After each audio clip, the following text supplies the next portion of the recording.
이제 말씀 보도록 하겠습니다. 오늘은 창세기 32번째 시간으로 나누게 되겠고요.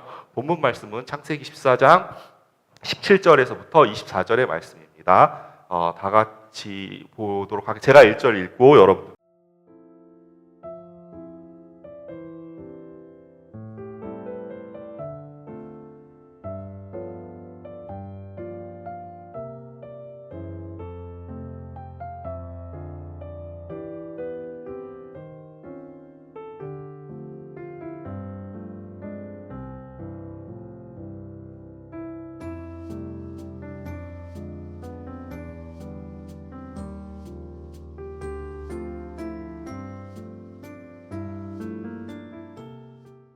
창세기 14장에 있는 말씀은 지난주에 우리가 나누었을 때 그 전쟁에 대한 이야기였어요. 어떤 전쟁이었냐면 이런 전쟁이었어요. 창세기 14장 1절에 보면 당시에 시날 왕 아브랄과 엘라살 왕 아리옥과 엘람 왕 그돌라오멜과 고임 왕 디달이 저 왕이 이상한 왕들이 계속 나온다는 거 말씀드렸었잖아요.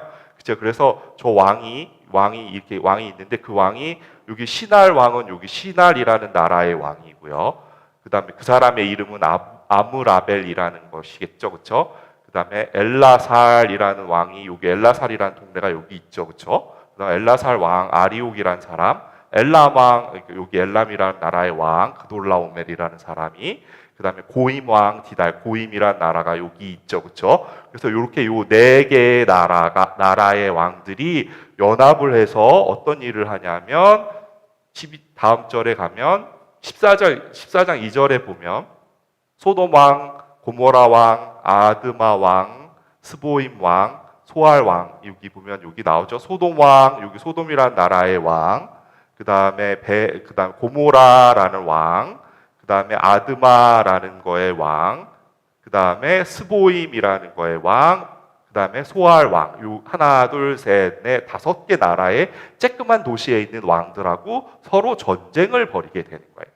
됐죠? 이해되죠? 그렇죠? 근데 그 전쟁을 어디서 보이고 있냐면 이들이 다 시딤 골짜기라는 곳, 지금의 염해에 모였다라고 얘기해서 여기 시딤 골짜기라는 곳이 여기 이렇게 나와 있죠. 그렇죠? 그다음에 이게 염해, 지금으로 보면 사해로 불리는 곳이고 저기에 모여서 이제 전쟁을 하게 돼요. 그래서 4왕과 5왕이 전쟁을 하게 되고 그 속에서 4개의 큰 왕들이 이기게 돼요. 그리고 나서 그 왕들이 무슨 일을 벌이느냐 하면 지금 여기 있는 나라들은 다 진 나라들이잖아요. 전쟁에서 졌으니까 그 당시에 그 고대 시대 때는 전쟁에서 지면 어떤 일이 벌어지죠? 약탈하고 거기에 있는 것을 다 죽이고 그 땅에 있는 걸 다 가져가고 포로로 잡아가고 하는 일들이 벌어지게 되는 거예요. 그래서 이 전쟁에서 이긴 그 4개의 큰 나라 왕들이 이 작은 나라 이 5개 왕에게 속해 있던 이 나라들을 가서 약탈하고 거기에 있는 물건들을 다 가져가고 사람들을 포로로 잡아가는 그런 일이 벌어진 거예요. 그런데 우리들이 알고 있는 것처럼 소돔과 고모라 이 땅에는 누가 살고 있었느냐 하면 아브라함의 조카 롯이 살고 있었잖아요. 그렇죠? 그래서 롯도 자기가 소유하고 있었던 모든 소유를 빼앗기게 되는 일이 벌어졌고, 그 다음에 저 왕들에게 포로로 잡혀가는 일이 벌어지게 된 거예요. 근데 그 소식, 이 상황에서 이 사실을 알게 된 도망한 사람 중에 한 사람이 이렇게 쫓아가갖고 아브라함에게 일러요. 아브라함에게 여기 14장 14절 16절에 보면 아브라함이 이제 조카가 사로잡혔다는 사실, 롯이 사로잡혔다는 소식을 듣고 집에서 길리고 연습한 사람 318명을 거느리고 단까지 쫓아가요. 아브라함이 원래는 여기 마므레라는 곳에 있었는데 여기서부터 여기 단까지 이렇게 쫓아가요. 이게 아브라함이 쫓아갔던 그런 경로를 지도로 표현해 드린 거고요. 그래서 이렇게 해서 다메섹 좌편에 있는 여기 다메섹이라는 좌편에 호바라는 곳에까지 쫓아가서 모든 빼앗겼던 재물과 자기 조카 롯과 재물과 부녀와 인민들을 다 찾아왔다라는 이야기예요. 그래서 아브라함이 빼앗긴 것을 가서 쫓아가가지고 이렇게 잡아왔다는 그런 이야기를 저희들이 나눴습니다. 그래서 지금 이 이야기가 창세기 14장의 이야기의 배경이에요. 그런 와중에서 오늘 본문의 이야기도 그렇게 나오는 것이고, 지금 우리가 나누고 있는 말씀의 이야기가 바로 이런 배경 속에서 일어나고 있다는 사실을 여러분들이 기억하시면 될 것 같아요. 그래서 제가 지난주에 무슨 얘기를 말씀드렸었냐면, 도대체 근데 아브라함이 네 개의 왕, 그 큰 네 개 나라의 왕한테 가서 전쟁을 했는데 자기가 데리고 간 사람은 318명 뿐이었잖아요. 근데 도대체 이게 전쟁이 되느냐, 이게 도대체 말이 되는 전쟁인가? 라는 말씀을 여러분들에게 드렸었고, 그런데 사실은 어찌 보면 되게 무모할 수 있는 전쟁이었지만, 전쟁은 바로 하나님에 속한 것이었고, 하나님께서 이미 우리들에게 승리를 주셨기 때문에 아브라함이 바로 말도 안 되는 이 일을 이룰 수 있었다라는 그러한 이야기를 여러분들께 지난주에 나누었어요. 그래서 승리할 가능성이 없는 그러한 전쟁을 도대체 무슨 의도와 무슨 생각으로 그것을 할 수 있었을까라는 것은 바로 아브라함의 인생 속에서 아브라함이 겪었던 많은 그 패배의 자리, 치욕의 자리, 부끄러움의 자리들이 도리어 하나님을 경험하고 하나님을 깨닫는 그러한 자리가 되었고, 그로 인해서 하나님을 올바로 알았기 때문에 전쟁은 바로 하나님께 속한 것이었다라는 사실을 알았기 때문에 이러한 전쟁을 치를 수 있었고, 그 자리에서 승리를 가져올 수 있었다라는 그러한 이야기들을 제가 지난주에 여러분들에게 나누었어요. 그래서 우리가 여호와의 이름을 믿는다라는 것은 여호와의 이름을 믿고 내가 그 믿음대로 살아간다라는 것은 하나님의 전능을 믿는데 동시에 우리의 무능함을 믿는 것이고, 이것이 두 가지가 동시에 되어져야 한다라는 그런 이야기를 전하면서 제가 여러분들에게 말씀을 마쳤던 그런 기억이 납니다. 자, 그러면 오늘 말씀을 보면 이게 오늘 본문 말씀이에요. 오늘 본문 말씀에 보면 이런 배경에서 전쟁에서 치고 가고 이렇게 가서 318명을 데리고 가서 그것을 다시 되찾아오는 그러한 일을, 그러면 아브라함이 되게 318명이라는 적은 인원을 가지고 전쟁에 가서 승리하고 돌아오는 그러한 배경이란 말이에요. 그래서 지금 아브라함이 그 놀라움과 그와 함께한 왕들을 파하고 돌아오죠. 승리하고 돌아오는 거죠. 그렇죠? 돌아오니까 그래서 무슨 일이 벌어지냐면, 소돔 왕이 사회 골짜기 곧 왕국에 나와서 그를 영접하였다, 이렇게 얘기가 나오고요. 그렇죠? 소돔 왕은 원래는 처음에 전쟁에서 졌던 왕 중에 한 명이었죠. 그 다음에 18절에 보면 살렘 왕 멜기세덱이 떡과 포도주를 가지고 나왔으니 그는 지극히 높으신 하나님의 제사장이었더라라고 이런 말씀이 나오게 되는 거예요. 자, 그런데 사실은 여기에서 이 말씀 속에서 여러분들 성경의 이야기 중에서, 성경이 창세기부터 요한계시록까지 66권의 책과 수많은 그 이야기들이 거기 나와 있잖아요. 너무나 많은 사람들이 나오는데, 사실 성경에 나오는 그런 많은 인물들 중에서 가장 약간 미스터리하고 그 사람에 대한 어떤 이야기들이 많이 나오지 않는 사람 중에 한 명이 바로 여기 본문에 나오는 사람이에요. 그 사람이 누구냐면 멜기세덱이라는 사람이에요. 멜기세덱은 성경에 딱 지금 우리가 보고 있는 창세기 14장에 나와 있는 본문과, 그 다음에 시편 110편에 나오는 본문, 그 다음에 히브리서 7장에 나오는 6장 후반절부터 7장에 걸쳐서 나오는 본문, 성경에 딱 세 군데밖에 나오지 않아요. 보면은 이 멜기세덱이라는 사람이 되게 미스테리어스하고, 사실 많은 사람들이 이 사람의 어떤 존재에 대해서 설명하기 어려워하는 그런 부분들도 있는데, 사실 이 사람 시편 110편에 보면 어떻게 나오냐 하면, 여호와는 맹세하고 변하지 아니하시리라 이르시기를 너는 멜기세덱의 서열을 따라 영원한 제사장이라 하셨도다라는 이런 이야기가 나오고요. 그 다음에 히브리서 6장 끝과 7장에 보면, 초반에 보면 그리로 앞서가신 예수께서 멜기세덱의 반차를 따라 영원히 대제사장이 되어 우리를 위하여 들어가셨느니라. 이 멜기세덱은 살렘 왕이요 지극히 높으신 하나님의 제사장이라 여러 왕을 쳐서 죽이고 돌아오는 아브라함을 만나 복을 빈 자라. 아브라함이 모든 것의 10분의 1을 그에게 나누어 주니라. 그 이름을 해석하면 먼저는 의의 왕이요 그 다음은 살렘 왕이니 곧 평강의 왕이요 라는 이런 말씀으로 이렇게 나오게 되는데, 사실 본문에 나와 있는 이 이야기들 본문에 나와 있는 이야기와 우리가 성경을 이야기할 때 그렇게 이야기하잖아요. 구약에 나와 있는 이야기들을 설명하고 그것의 의미가 무엇인지 이야기해 주기 위해서 신약이 있다라는 그런 이야기들은 여러분들께서 많이 들어보셨을 거예요. 성경에 나와 있는 모든 이야기는 예수님에 대해서 어찌거나 설명하고자 하는 그런 목적을 가지고 있는 것이었고, 신약에 있는 이야기들은 오신 예수님과 하나님께서 그 속에서 일하신 그런 이야기들에 대해서 우리들에게 이야기해 주시는 거란 말이에요. 근데 사실은 예수님이 우리가 예수님을 누구로 우리가 메시아다, 우리를 예수님을 메시아다라고 이야기를 하면, 메시아라고 하는 그 이야기 속에는 무엇이 들어있느냐면 예수님은 왕입니다라는 이야기와 예수님은 제사장입니다라는 이야기와 예수님은 선지자입니다라는 이야기가 포함되는 이야기입니다. 이 세 가지를 다 합쳐서 우리를 메시아라고 이야기를 하거든요.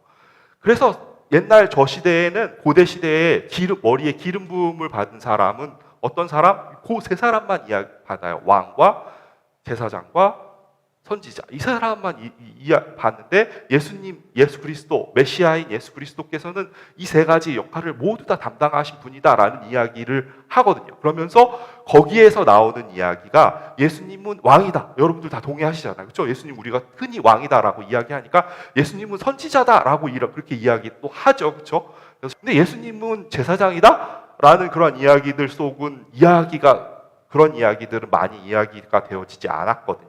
근데 그 이야기들이 예수님이 제사장이시다라는 이야기를 이야기하면서 나오는 그 이야기가 바로 멜기세덱이라는 사람의 이야기가 나오게 됩니다. 그러면서 예수님인데 예수님이 영원히 대제사장이 되어서 우리를 위해서 들어가셨다. 우리들을 위해서 제사를 위해 들어가셨다라고 이야기를 하시는데, 거기에 누구를 따라? 멜기세덱을 따라. 멜기세덱이라는 사람이 그렇게 해서 나온다라는 것이고, 그 멜기세덱이라는 사람이 바로 우리가 지금 다루고 있는 창세기 14장의 본문에 그 사람이 나오게 되는 거예요. 그러면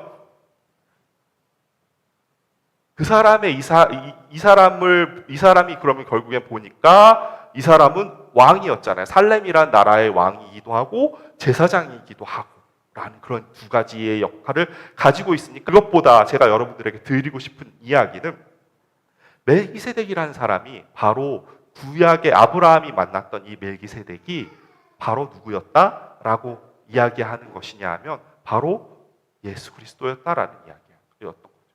그 구약 시대에 아직 신약으로 예수님께서 육체의 옷을 입고 태어나시기 전에, 아직 그렇지만 그때에도 계셨죠. 그죠? 예수 그리스도는 그때도 계셨고 창세 전부터 이미 존재하고 계셨기 때문에 그때도 계신 그 예수 그리스도가 사실은 육체의 모습으로 현현에서 나타난 사람의 모습이 멜기세덱이다라는 그런 이야기로 그렇게 이야기를 해요. 그렇게 이야기를 하는데, 사실은 멜기세덱이 상징하는 것이 바로 메시아를 상징하는 것이다. 메시아를 의미하는 것이다. 라고 이야기하는 거예요. 그래서 그 사람은 아브라함이 멜기세덱을 만난 것은 우리로 따지면 우리가 예수 그리스도를 만난 것과 동일한 그런 사건이다라는 이야기. 그 말씀에 보면 아브라함이 멜기세덱을 만나요. 멜기세덱을 만났는데, 멜기세덱이라는 이 사람이 지금 전쟁에서 승리를 하고 돌아왔죠. 승리를 하고 돌아왔는데 이 사람이 예수 그리스도 메시아를 만나요. 그래서 그분이 이 아브라함에게 주었던 그 상급이 뭐를 가지고 나오나요? 18절에 보면 살레망 멜기세덱이 떡과 포도주를 가지고 나왔다라고 이야기를 하는 거예요. 떡과 포도주. 왜 그 사람이 하도 많은 것 중에 떡과 포도주였을까요? 보면 요한복음 6장 55절 56절에 보면 이런 말씀이 나오죠. 내 살은 참된 양식이요 내 피는 참된 음료로다. 내 살을 먹고 내 피를 마시는 자는 내 안에 거하고 나도 그 안에 거하나니.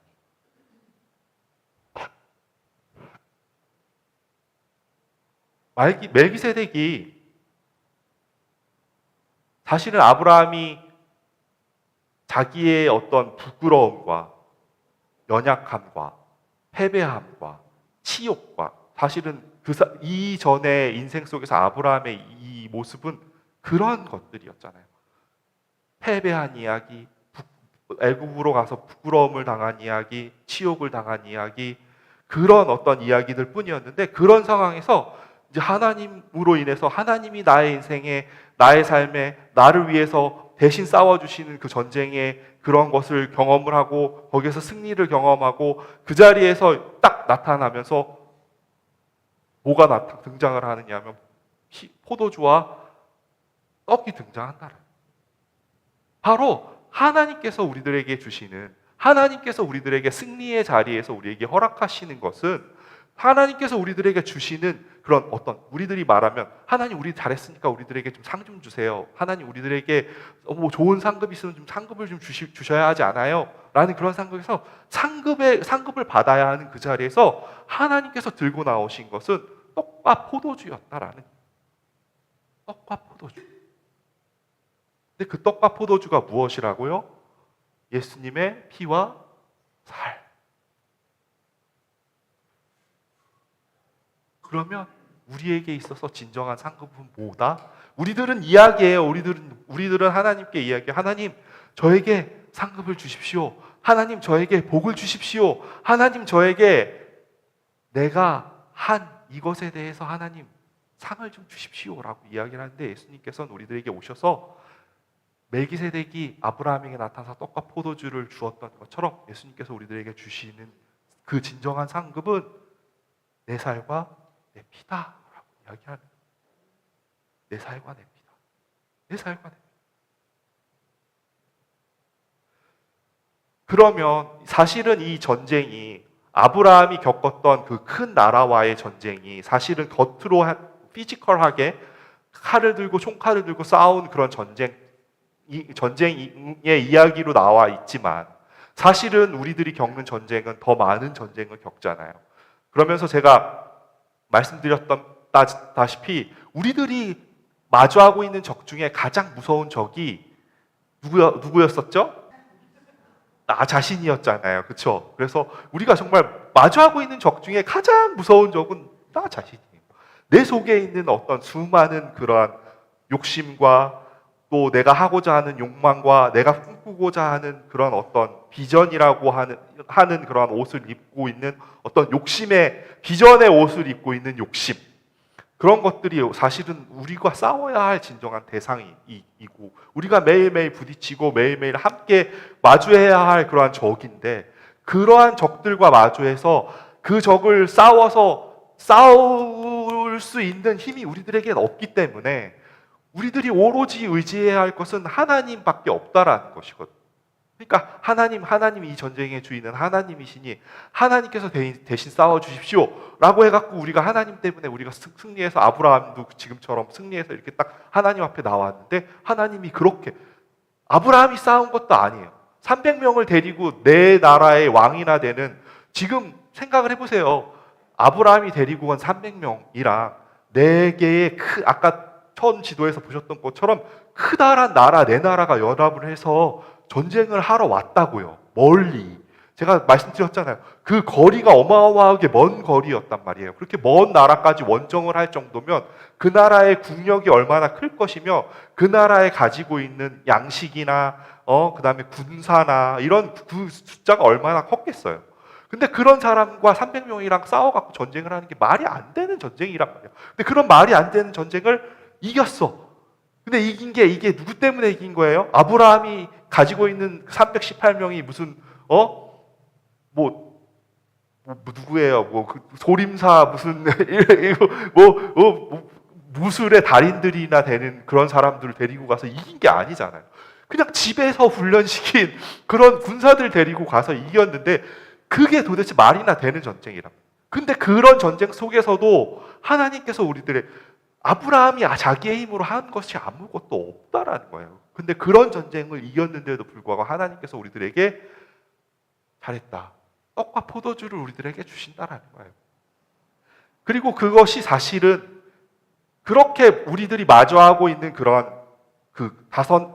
내 나라의 왕처럼 너무너무 거대하고 우리들이 어찌할 수 없는 그러한 대적이 우리들 속에 있고, 또 이 세상에 우리들 마귀라는 이름으로, 사탄이라는 이름으로 우리들을 끊임없이 유혹하고 있고, 우리들로 하여금 끊임없이 우는 사자와 같이 우리들을 잡아먹기 위해서 끊임없이 우리들을 두루 삼키고 눈을 돌아보면서 다니고 있다라는 그런 말씀이 베드로전서에도 나오잖아요. 그럼 우리가 보고 있는 상황은 그런 상황이에요. 그럼에도 불구하고 하나님께서 바로 예수 그리스도이신 그분의 떡과 그분의 피, 그것이 우리들에게 진리로 우리들에게 끊임없이 우리들에게 주신다라는 이야기. 말씀. 그렇기 때문에 내 살을 먹고 내 피를 마는 사람은 내 안에 거하고 나도 그 안에 거하게 된다라는 그 말씀이 바로 그런 말씀. 그렇게 되면 저 말씀이 그 예수님의 피와 살이 우리들 안에 거하게 되면 우리들은 어떤 일이 벌어지게 돼요? 우리들은 끊임없이 그 속에서 풍성함을 누리게 되는, 끊임없이 우리들이 예수님을 알고 예수님을 안다라고 하는 그 지식이 원래는 지식이었지만 그것이 우리들이 저런 일들, 아브라함이 전쟁을 경험했던 것처럼 우리들이 사단과 싸워서 이기는 어떤 그런 경험을 했을 때, 그리고 그렇게 됐을 때 예수님께서 우리들에게 예수님의 살과 피를 우리들에게 상급으로 주면 그게 더 이상 우리들에게 지식이 지식으로만 남아있는 것이 아니라 그것이 믿음은 바라는 것들의 실상처럼 지식으로 있었던 것들이 실제의 이야기, 실제의 우리들의 이야기, 내의 인생 속에서 경험된 그런 이야기들로 되면서 나의 인생 속에 끊임없이 만들어지고 새겨지고 그것이 우리들의 인생의 마일스톤이 되는 거잖아요. 그래서 우리들의 인생 속에 보면 하나님께서 나에게 해주셨던 이야기, 내가 캄캄한 밤에서 내가 아무것도 할 수 없어서, 내가 힘이 없어서, 내가 약해 있어서, 내가 치욕을 당하고 부끄러움을 당하고 있을 그때에 하나님께서 오셔서 해주었던 이야기들이, 하나님께서 우리들에게 주셨던 그 승리의 이야기들이, 그리고 그때마다 우리들에게 주셨던 피의 이야기들이, 살의 이야기들이, 떡의 이야기들이, 그 이야기들이 우리들의 인생 속의 마일스톤처럼 힘기워지게 된다. 그러면 우리들의 인생은 점점 어떻게 돼요? 점점 풍성해져요. 그것들을 경험하면 풍성해져요. 풍성해질 수밖에 없어요. 왜? 내 인생 속에서 하나님이 그렇게 하시는 걸 보았으니까. 내 인생 속에서 하나님께서 하나님, 내 주변에 아무것도 나를 돕는 사람은 없는 것 같아요. 하나님 도대체 뭐 하시고 계시는 거예요? 라고 그렇게 절규하던 그러한 시절에도 하나님께서 우리 인생 속에 경험하셨잖아요. 우리들 다 같이 경험하셨잖아요. 저의 인생 속에서 경험했거든요. 그 경험이 지금은 이런 자그마한 그러한 실상이지만 하나님께서 이제 더 큰 것들로, 그러면 그것을 경험했으니까 철아야 이제 이거 경험했으니까 조금 더 큰 시험 괜찮지? 더 큰 그러한 이야기들을 우리들에게 주시고, 하나님 나 못하겠는데요? 아니야, 할 수 있어. 왜? 내가 너와 할 수 있으니까. 내가 너와 함께 있으니까. 이 싸움은 너에게 속한 것이 아니니까. 내가 하는 싸움이니까. 그리고 그 싸움을 충분히 잘 맞췄을 때 하나님께서 우리들에게 또다시 예수의 살과 피로 우리들에게 상급을 주시고 그 속에서 우리는 더다시 풍성해지고, 그런 일들이 우리들의 인생 속에 끊임없이 일어나게 된다. 그 이야기가 하나님께서 우리들의 인생을 이끌어 가시는 이야기이고, 그 상황 속에서 하나님은 하나님의 스케줄대로, 하나님의 타임테이블대로 우리들의 인생 속에서 그런 일들을 끊임없이 만들어가고 있다라는 이야기예요. 그렇기 때문에 나의 약함이 하나님께서 하나님의 믿음이 드러나고 하나님의 강함이 드러나는 자리가 되는 것이고,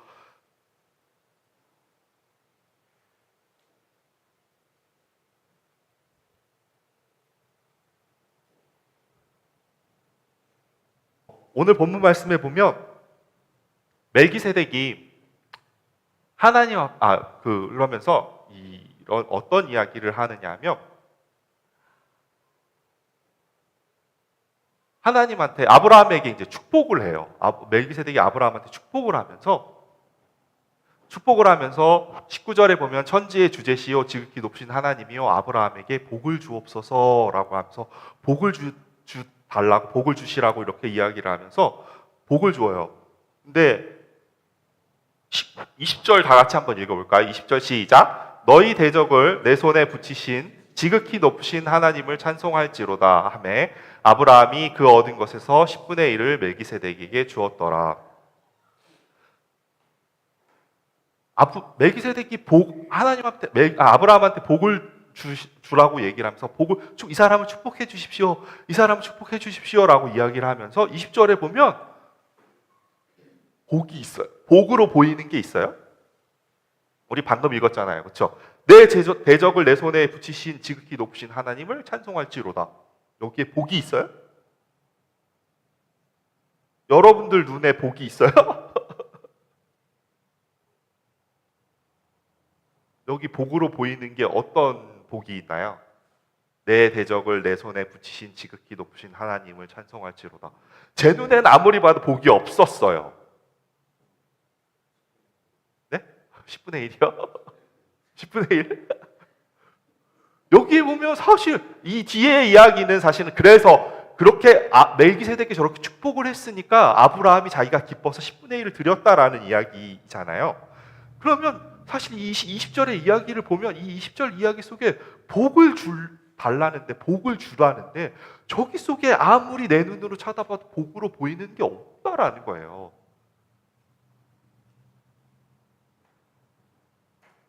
우리 눈에는 뭐만 보여요? 내가 보고 싶은 것만 보이죠. 그렇죠? 우리 눈에는 뭐가 보여요? 내가 보고 싶은 것만 보고 내가 듣고 싶은 것만 듣고 사실 우리는 보고 싶은 것만 봐요. 왜요? 보고 싶은 것만 보니까 저 속에 들어있는 복을 몰라요. 저 속엔 분명히 하나님이 얘기하셨어요. 아브라함에게 복을 주십시오. 그러면서 이야기했는데 너희 대적을 내 손에 붙이신 지극히 높으신 하나님을 찬송하리로다. 저게 복이라는 거예요. 우리의 인생 속에서 아브라함이 자기의 대적을 싸워서 승리할 수 있었던 승리할 수 있었던 그 이야기의 뒤편에 누가 있었다는 이야기예요? 하나님이 있었다는 이야기예요. 그리고 무엇을 이야기하는 거예요? 그 하나님, 그 뒤에서 대신 싸우셨던 하나님의 이름을 지극히 높으신 그 하나님을 찬송하는 것. 그것이 복이다라는 거예요. 그것이 복이다라는 거예요. 우리의 눈으로는 저게 복으로 보이지 않을 거예요. 않을지도 몰라요. 그렇지만 하나님의 말씀이 그렇게 이야기하고 있는 거예요. 이 싸움은 나의 싸움이 아니고 나의 힘으로 싸우는 싸움이 아니고 나의 대적을 손에 붙이신 그 하나님의 싸움. 하나님께서 이미 성취하시고 이루시고 끊임없이 완성하시고 계신 그 싸움이라는 사실을 너희들이 보아야 하고 깨닫는 것, 그리고 그 하나님을 찬송하는 것, 그것이 복이다라고 이야기를 하고 있는 거예요. 우리들이 뭔지 제 지갑 주머니에 뭔가가 들어오고 내가 뭔가 물질적으로 뭔가를 걱정하지 않고 하는 그런 것이 복이, 우리들이 물질 만능주의에 살고 우리가 살아가는 데 있어서 중요한 역할을 하기 때문에 우리들은 대부분 이것이 우리 물질적으로 무엇을 받는 것을 복이라고 생각하거든요. 아니면 자녀들이 걱정하지 않고 속썩이지 않고 잘 크는 것, 아니면 우리가 가지고 있는 비즈니스가 됐던 학교가 됐던 그런 것들이 아무런 탈 없이 잘 굴러가는 것. 우리들은 그런 복들, 아니면 모르겠어요. 각자 여러분들이 생각하고 있는 그 나만 바라보고 있는 그 복, 우리들은 그것들만을 끊임없이 찾아보고 있거든요.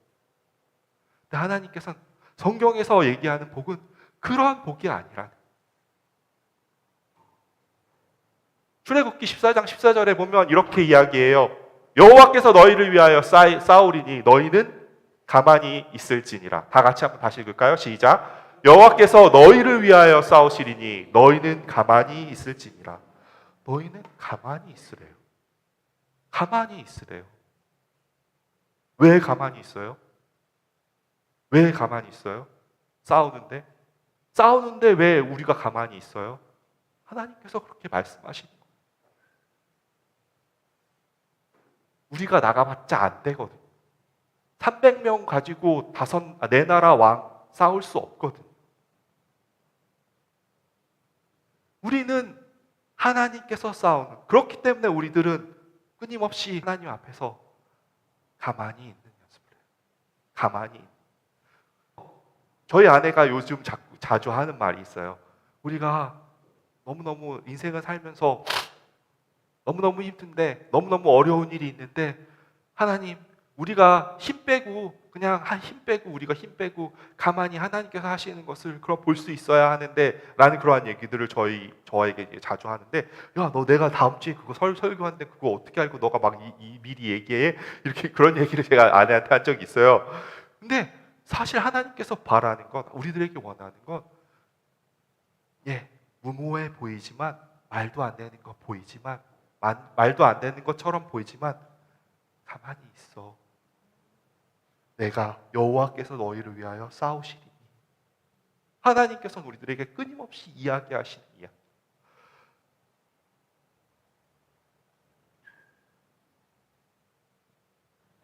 사실 아까 앞에서 이야기한 것처럼 그 일이 있고 나서 아브라함이 가진 것을 10분의 1을 멜기세덱에게 이렇게 바치잖아요. 그래서 그 11조를 헌금을 이야기하고 11조를 이야기를 할 때 제일 처음에 이제 그 11조를 해야 한다라는 이야기를 하면서 제일 처음으로 갖다 붙이는 그런 말씀의 이야기가 바로 이 말씀이거든요. 멜기세덱이 자기 전쟁에서 이기고 온 아브라함을 멜기세덱이 축복했고, 그 축복에 대해서 아브라함이 너무너무 기뻐서 10분의 1을 바쳤으니까 우리들도 10분의 1을 하나님 앞에 바치는 것이 옳다라고 이런 이야기를 하면서 이제 그 11조를 해야 한다라는 어떤 그런 당위성을 붙일 때 이제 제일 많이 끌어오는 본문의 말씀이기도 한데, 사실 우리들이 알아야 할 것이 한 가지 있어요. 성경에 나와 있는 많은 이야기들 중에서 제사에 대한 구약의 이야기 중에 제일 많이 나온 이야기, 제사, 그죠? 제물, 그 다음에 11조, 다른 말로 하면 헌금으로 얘기할 수 있고요. 헌금, 그 다음에 안식일, 나와 있는 어떤 십계명에도 되게 많이 나와, 되게 중요하게 언급되어지는 그러한 주제들 중에 하나인데, 사실은 구약 성경에 나와 있는 모든 이야기들은 누구에 대한 이야기라고 아까 말씀드렸죠? 예수님에 대한 이야기예요. 구약 성경에 나와 있는 모든 이야기는 장차 오실 예수 그리스도의, 그래서 그거를 히브리서 기자가 뭐라고 표현했냐면 장차 오실 예수 그리스도의 그림자다라는 말로 표현을 했어요. 그래서 예수님에 대한, 예수님을, 장차 오실 진짜 예수님을 설명하기 위해서 방법이 없잖아요. 예수님이 아직 안 오셨으니까. 그래서 그 예수님에 대한 어떤 상징과 예수님에 대한 그런 표현들을 가지고 그런 어떤 그 많은 이야기들이 바로 예수님을 이야기하는 거예요. 끊임없이 예수님을 설명하기 위해서 모든 것이 있는 거예요. 안식일도 그렇고요, 헌금도 그렇고요, 제사를 드리는 것도 그렇고요, 제물을 드리는 것도 그렇고요. 성경에 나와 있는 모든 이야기들은 다 예수님에 대한 이야기야. 그러면 오늘 본문에 나와 있는 어떤 헌금을 드리는 이야기 역시도 사실은 예수님에 대한 이야기예요. 예수님에 대한 이야기. 근데 예수님이 오셨죠. 예수님이 오셨죠. 예수님이 오셨잖아요. 예수님이 오셨으면, 자, 저 그림자로 이야기했던 것들이 사실은 예수님이 진짜 오셨기 때문에, 예수님이 진짜 오셨으니까 진짜가 있으면 되는 거잖아요. 그렇기 때문에 요한복음 2장 14절에서 16절에 보면 이런 이야기가 나오죠. 성전 안에서, 다 같이 읽어볼까요? 시작. 성전 안에서 소와 양과 비둘기 파는 사람들과 돈 바꾸는 사람들의 앉은 것을 보시고 노끈으로 채찍을 만드사 양이나 소를 다 성전에서 내어 쫓으시고 돈 바꾸는 사람들의 돈을 쏟으시며 상을 엎으시고 비둘기 파는 사람들에게 이르시되 이것을 여기서 가져가라. 내 아버지의 집으로 장사하는 집을 만들지 말라 하시니. 이 이야기는 예수님이 진짜가 왔다. 이제 더 이상 가짜가 아니다. 진짜 예수님이 오셨다. 내가 그 진짜다. 너희들이 안에서 파는 소와 양과 비둘기 그 제물로 드리려고 한 그 제물은 이전에, 그래, 내가 오기 전에는 너희들이 그렇게 제 피의 예물로 제사를 드렸어야만 했다. 그렇지만 이제 더 이상 내가 왔기 때문에 그 피의 제사가 필요 없다. 진짜이신 나 예수 그리스도가 메시아가 왔다라고 이야기하시는 거잖아요. 그렇기 때문에 다 내어 쫓으신 거죠. 그러면 그렇게 오신 그 예수님께서 우리들에게 생명이 되어 주셨고 우리들과 연합하셨고 우리들 안에 매일매일 들어와 주셨고 날마다 우리들에게 생명이 되어 주셨기 때문에 우리는 이제 새로운 존재로 살아간다. 새로운 존재로 우리들은 끊임없이 매일매일 부활을 겪으면서 가는 거잖아요. 그러면 우리들에게 오늘은 어떤 날이에요? 매일매일 십자가에서 내가 예수 그리스도와 함께 십자가에 못 박혀 죽는 날이에요. 또 어떤 날이에요? 무덤에서 부활한 예수님처럼 끊임없이 부활하는 날이에요. 새로운 생명으로 부활하는 날이에요. 새로운 존재로 부활하는 날이에요. 그럼 우리 이 멜기세덱 아브라함이 드린 11조라는 그 헌물을 드린 그것을 그냥 우리가 11조를 드렸다라는 그것의 의미가 아니라 무엇으로 사실은 보세요. 여러분 생각해 보세요. 전쟁을 해서 가지고 왔어요. 저 10분의 1 아브라함이 드렸어요. 저거 원래 누구 거예요? 네? 롯죠? 원래 그 근원으로 따라가면 어디예요? 소돔과 고모라 이 땅에서 빼앗긴 거예요. 저거 아브라함 거예요? 11조를 드렸는데 아브라함이 자기가 가지고 있는 것 중에서 11조 드렸어요? 근원을 따지면 저거의 근원은 아브라함 게 아니에요. 그렇죠? 아브라함 게 아니에요. 아브라함 도둑놈이네? 왜 자기 것도 아닌데 생색내요? 왜 자기 것도 아닌데? 이 이야기들 속에는 무엇이 담겨져 있느냐 하면 저 11조를 드린다라는 내가 하나님 앞에 10의 1을 드린다라는 것은 무엇을 의미하냐면 하나님의 것을 돌려드린다라는 하나님의 것을 드린다. 그래서 그렇게 이야기하죠. 마태복음 22장 21절에 뭐라고 얘기해요? 다 같이 읽어볼까요? 시작. 가로되 가이사의 것이니이다. 이에 가라사대 그런즉 가이사의 것은 가이사에게 하나님의 것은 하나님에게 바치라 하시니. 사실 우리가 헌물을 드리고 이건 안식일을 드리는 것에도 마찬가지예요. 이 가치는 이 물건에 있지 않아요. 그렇죠? 뭐에 있어요? 이 물건을 드리는 사람의 마음에 있어요. 여기에 있지 않다고요. 아브라함이 자기의 것도 아닌데, 그죠? 노략 땅에서 되찾아온 다른 사람의 재산을 가지고 생생낸 거잖아요. 그런 상황이란 말이에요. 그런데도 그 속의 의미가 무엇이에요? 아브라함이 저 11조를 드렸다는 것의 의미가 무엇이에요? 이 전쟁은 하나님께서 함께 하셔서 승리한 전쟁입니다를 고백하는 그 고백의 모습이다라는. 그게 자기가 가지고 있는 10분의 1이라는 것을 떼어드리는 것으로 나타난 거죠. 하나님께서 주신 이 전쟁에, 이 삶에, 이 이야기들 속에서 하나님께서 이걸 해주셨으니까 하나님, 내가 너무 감사해요. 하나님, 이건 하나님이 없으면 내가 할 수 없는 일이었어요. 라고 고백하는 그 고백이 하나님께서 받으시는 고백이다라는. 동일하게 내가 10분의 1을 드렸어도 그런 고백이 없이 하나님, 내가 내 힘으로 열심히 노력하고 열심히 일하고 열심히 밖에 나가서 뼈 빠지게 떼약볕에 수고하고 고달프게 일을 해서 버든 그 나의 수고입니다. 그래서 혹시라도 이거를 안 하면 복을 받지 않을까 그렇게 염려해서 하는 그러한 10분의 1이라면 그런 헌물이라면 그렇게 지키는 주일이라면 하나님께서 받아야 할 이유가 있을까?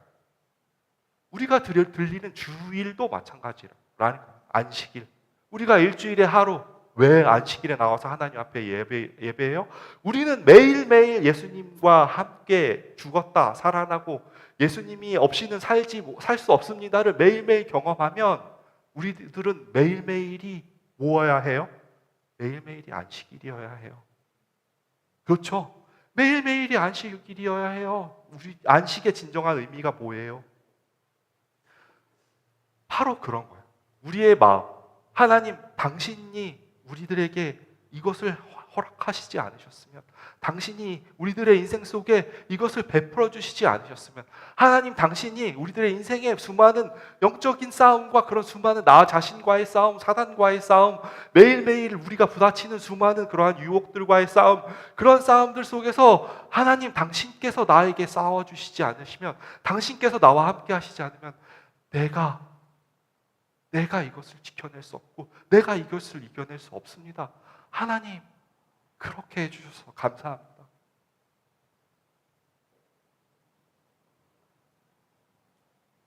그런 고백이 헌금이어야 하고, 그런 고백이 우리가 지키는 안식일이어야 한다라는. 그렇기 때문에 이런 이야기를 하죠. 마가복음 12장 41절에 44절에 보면 예수께서 연보궤를 대하여 앉으사 무리의 연보궤에 돈 넣는 것을 보실세 여러 부자는 많이 넣는데 한 가난한 과부는 와서 두렙돈 한 고드란트를 넣은지라. 예수께서 제자들을 불러다가 이르시되 내가 진실로 진실로 너희에게 이르노니 이 가난한 과부는 연보궤에 넣는 모든 사람보다 많이 넣었도다. 저희는 다 풍족한 중에 넣었거니와 이 과부는 그 구차한 중에서 자기 모든 소유 곧 생활비 전부를 넣었느니라 하셨더라. 이 이야기를 듣고 그러면 내가 구차한 중에도 자기 모든 소유를 헌금해야 한다라고 가면 안 된다는 거예요. 많은 사람들이 그렇게 생각하거든요. 왜? 눈으로 보이는 것만 보니까요. 근데 왜 저 과부가 저런 거를 할 수 있었을까를 보아야 한다라는. 저 과부가 주었던 두렙돈이 얼마나 작은 돈이었느냐 하면요. 복잡해 보지만, 자, 유대라는 땅은 사실은 그리스의 영향을 받았고 그 다음에 로마의 지배를 받고 있는 상황이었어요. 그래서 성경에는 세 가지의 그 화폐 단위가 계속 다 나와요.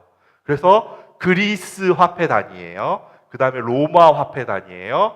그 다음에 유대인들이 쓰는 화폐 단위예요. 됐죠? 그렇죠? 이제 거기까지 됐어요. 그래서 보면 여기 가운데 제일 기준이 되는 게 데나리온이라는 화폐 단위예요. 데나리온. 그건 로마의 화폐 단위고 데나리온은 일반 노동자의 하루 임금이에요.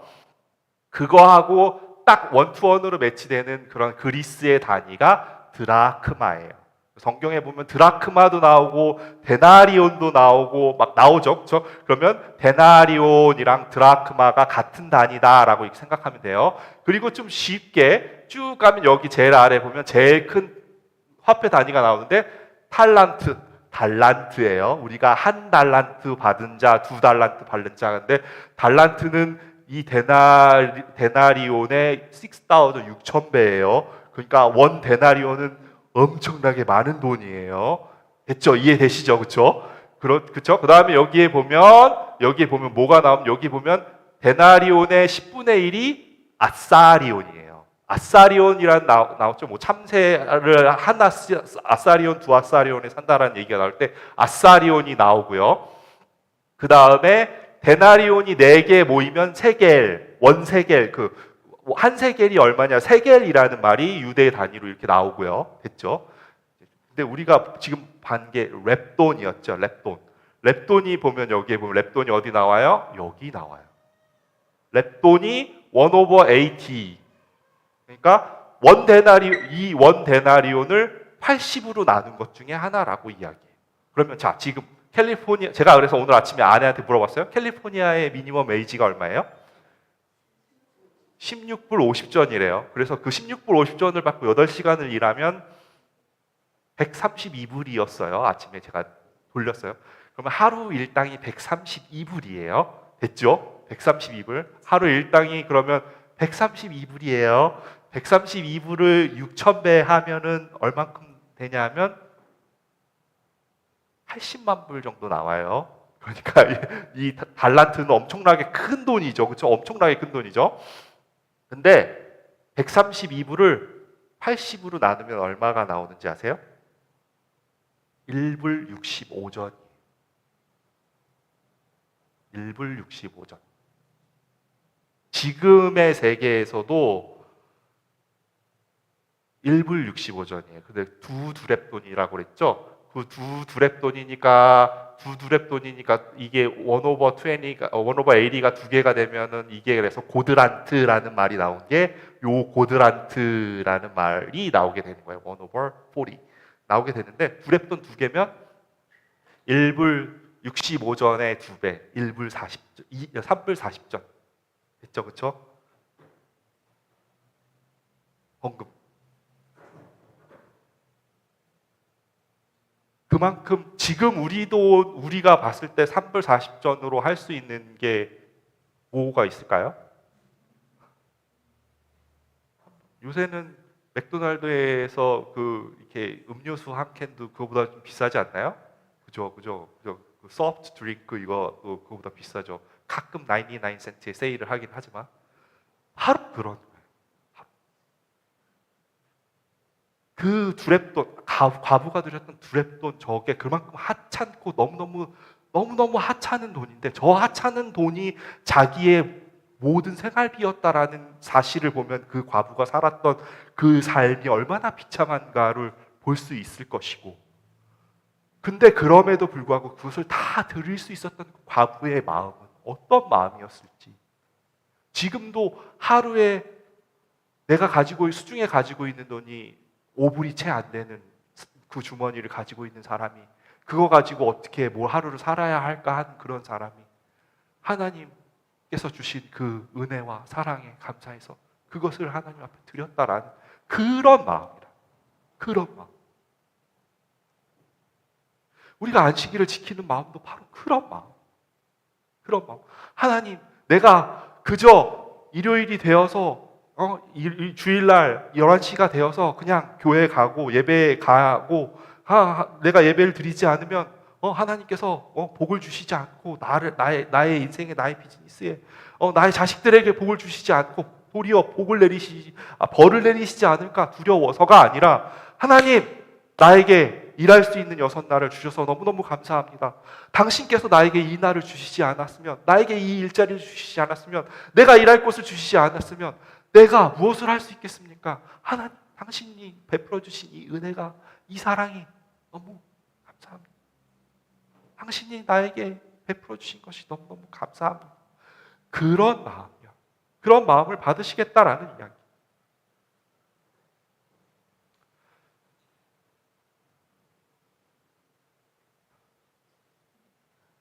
창세기 오늘 14장의 이야기를 마무리 지으려고 합니다.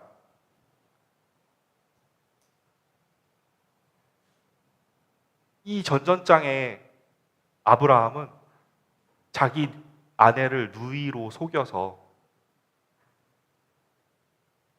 그렇게 속여서 들어갔다가 바로가 야야야 미안해, 아니 하나님이 너한테 아니래, 너 재물 줘서 내어보내래 라고 얘기를 하셨을 때, 그렇게 주었을 때 아브라함이 기꺼이 다 갖고 나왔어요.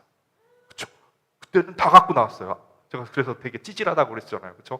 자기가 잘못하고 자기가 이렇게 속이고 이렇게 해갖고 그랬는데 그 상황에서 바로 미안해 이거 가지고 가, 이거 좀 가져가 주면 안 되겠니? 라고 했을 때 오케이 땡큐 그렇게 하고서 신나게 그걸 가지고 들어왔는데, 여기는 오늘 14장에 나와 있는 본문에서는 자기가 가서 싸워서 승리를 해서 전리품을 가지고 왔잖아요. 근데 전리품을 자기가 취해요, 안 취해요? 안 취하죠, 그렇죠? 안 취하죠. 여기 보면 이렇게 보면 나오죠. 소돔 왕이 아브라함에게 이르되 사람은 나한테 보내고 물품은 너가 취해라. 물품은 다 가져. 이렇게 얘기를 했는데 어떻게 해요? 아브라함이 뭐라고 얘기해요? 아브라함이 소돔 왕에 이르게 천지의 주제시여 지극히 높으신 하나님 여호와께 내가 손을 들어 맹세하노니, 그러면서 뭐라고 해요? 내 말이 내가 아브라함으로 지북해 하였다 할까 하여 내게 속한 것은 물론 한 실이나 신들매라도 내가 취하지 아니하리라. 전리품을 하나도 안 가져요. 안 가지고 나와요. 왜요? 옛날에는 이건 자기가 싸워서 이겼는데도 안 가져가. 옛날에는 자기가 찌질하게 굴었는데 가져가라니까 신랑이 가지고 나왔는데 얼마 있다가 아브라함이 왜 바뀌었어요? 그렇죠? 바뀌었죠. 왜 안 받았을까요? 안 받았어요. 왜 안 받았어요? 이전에 뭘 받았어요? 멜기세덱한테 뭘 받았어요? 그렇죠? 살과 피를 받았어요. 이미 아브라함은 이 물질적인 전리품이 아니라 이미 받았어요. 이미 받았어요. 하나님이 전쟁에 우리를 위해서 싸우시는 분이라는 것이고 하나님이 우리와 싸워주시고 계시다라는 사실을 이미 알았고 그것으로 인해서 이미 예수님의 살과 피를 상급으로 받았어. 그래서 아브라함에겐 더 이상 상급 필요 없어. 더 이상 필요 없어요. 예수님께서 우리들에게 주신 그 말씀, 예수님의 그 살과 피, 그것만으로 충분하다라는.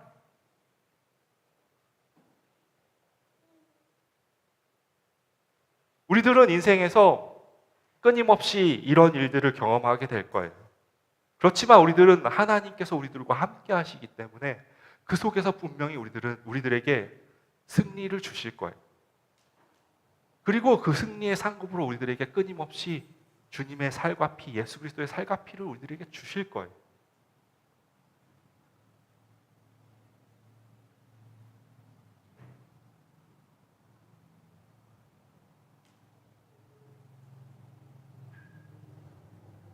이전에 창세기 12장에 있는 아브라함은 되게 찌질한 아브라함이었어요.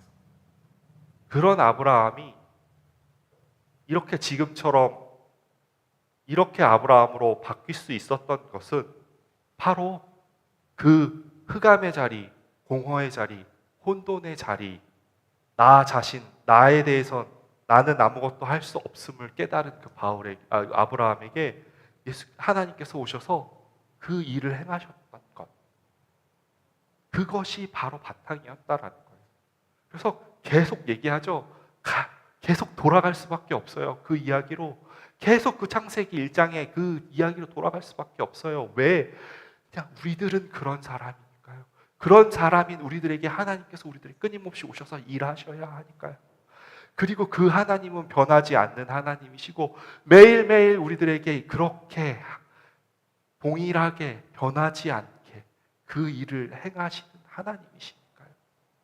그래서 동일한 상태에서 동일한 사건 속에서 한 번은 그 물품을 취하고 한 번은 물품을 취하지 않는 그러한 일을 할 수 있었던 것은 이 모든 것이 바로 하나님의 것이었다는 사실을 알았고 여호와의 이름만으로 여호와 왕군의 하나님의 이름만으로 밖에는 자기가 살아갈 수 없다라는 사실을 깨달았기 때문이고 그것의 모든 기초는 내가 아무것도 할 수 없는 약한 사람이고 연약한 사람이고 부끄러운 사람이고 어둠의 사람이었다라는 사실.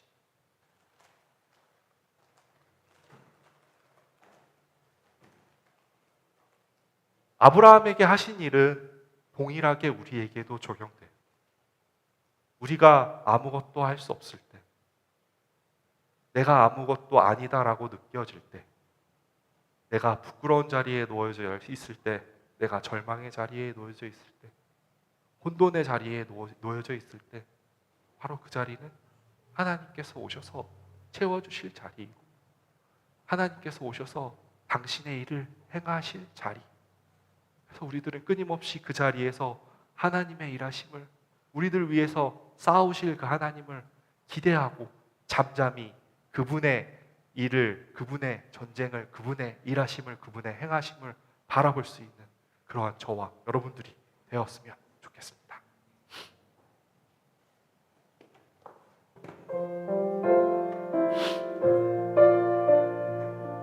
하겠습니다.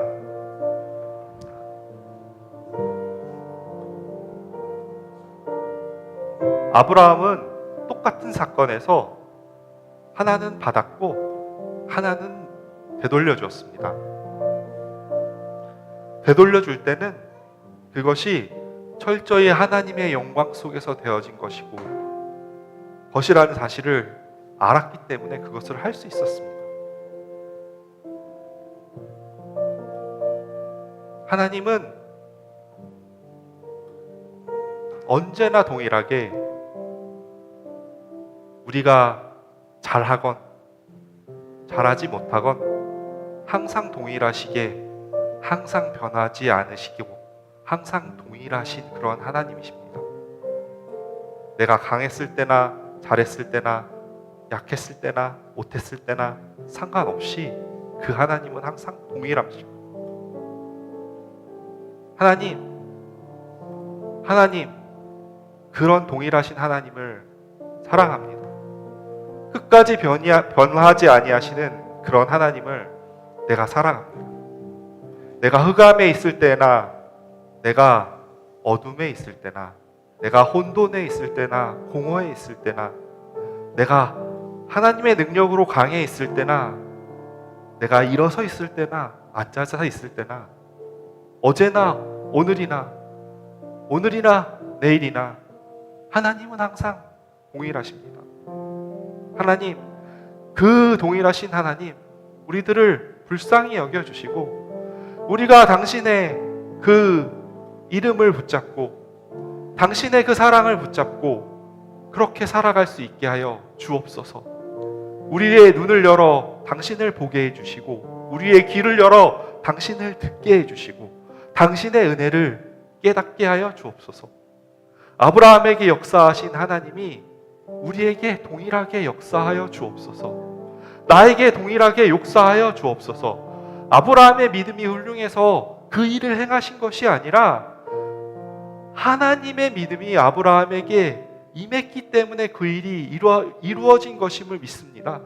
그 온전하신 하나님의 믿음이 우리들 오늘 이 자리에 앉아있는 우리들에게도 임하여 주옵소서. 우리들에게도 임하여 주옵소서. 그 하나님의 놀라운 사랑이 우리들에게 임하여서 우리에게 날마다 찬송이 되게 하시고 우리가 인생을 살아가면서 끊임없이 닥치는 수많은 전쟁과 다툼과 그 어려움들 속에서 하나님이 계시기에 우리가 승리할 수 있음을 믿게 하시고 그 승리 속에서 하나님의 이름을 하나님께서 우리들에게 쌓으셨음을 그리고 그런 하나님을 찬양하는 것을 복으로 아는 우리들이 되게 하여 주옵소서. 그리하여서 온전히 만군의 여호와의 하나님, 우리를 위해 끊임없이 싸우시는 하나님, 우리와 항상 함께 하시는 그 하나님을 매일매일 경험하며 살아가는 저와 우리 성도들이 되게 하여 주옵소서. 이 모든 말씀 예수님의 이름으로 기도합니다.